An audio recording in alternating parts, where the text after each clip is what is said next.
situation. That is why, unsa ang weakness sa ginikanan could possibly can be taken by us. And now, because the Bible tells, if anyone is in Christ, he is a new creature. All things has passed away. Behold, all things are becoming new. You are new in Christ. But still, there is a possibility. Why? Because of the fallen nature. We inherited their genes. We inherited something from them. That is why we need to hold on to the Word of God. Amen? Ito na yung mga ginikanan niya, problematic kayo sila nga mga tao. I tell you, be careful. Don't get angry at them because one day you may be like them. You know? Kaya it is true. Dili ta mag-hatred sa itong mga ginikanan. Why?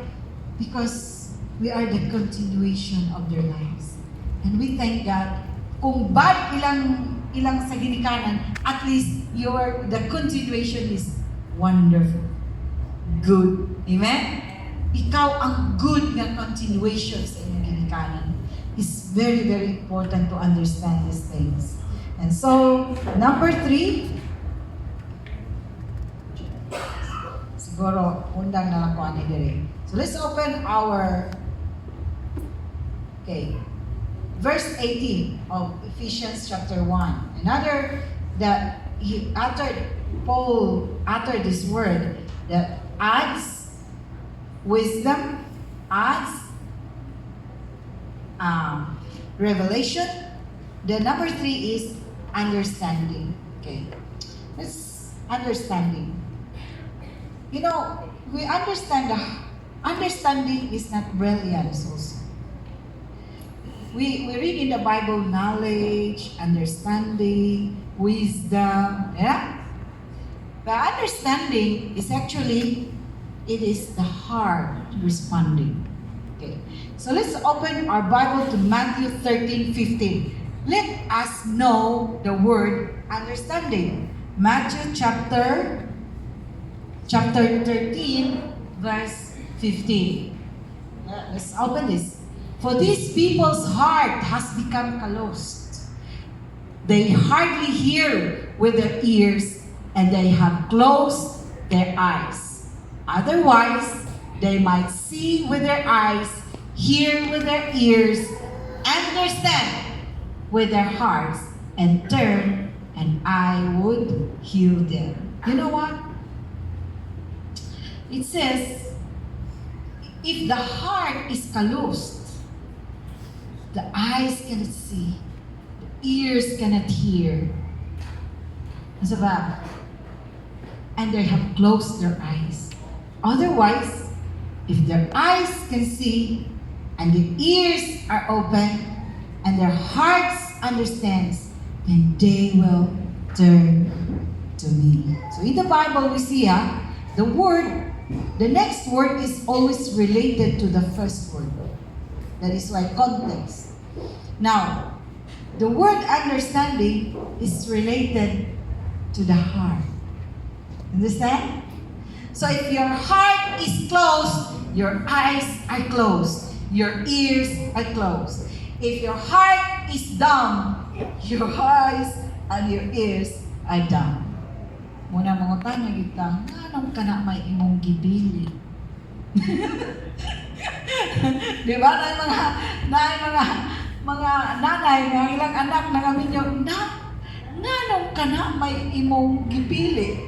Di ba? Because the heart is dumb.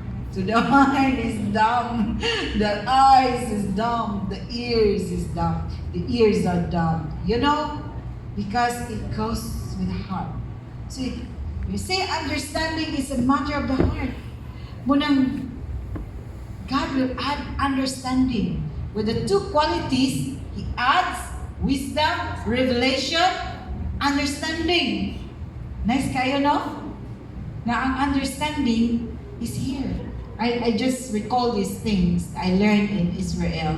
Kato nag-study ko o kuan, nag-study ko o caregiving. There are 2 memory inbox in man. The mind and the heart. Okay? So the mind, the two memory inbox. And the inbox is part of the heart. Kanang sa tumoy daw sa heart. Mobito na na mga songs nga, wala na nakadumdum. Mikalit lang kagkanta. Because the heart remembers. Okay? Now, the mind is vulnerable. It can be destroyed. Tinood na. Diba? Madaot, magkaroon sakit. Just like the heart. But, ang heart, pag madaot na, you will die. Pero ang mind, it can be destroyed in many ways. Kaya na yung mga Alzheimer because we talked about Alzheimer patient. So, as we grow older, pareho na ako makalimot na, I tell you, nawala akong, nakalimot ko, ako gibutang akong ATM. Wala, naging ko kadundong. Because the mind forgets, but a heart cannot forget. Always remember this. That is why tame your heart.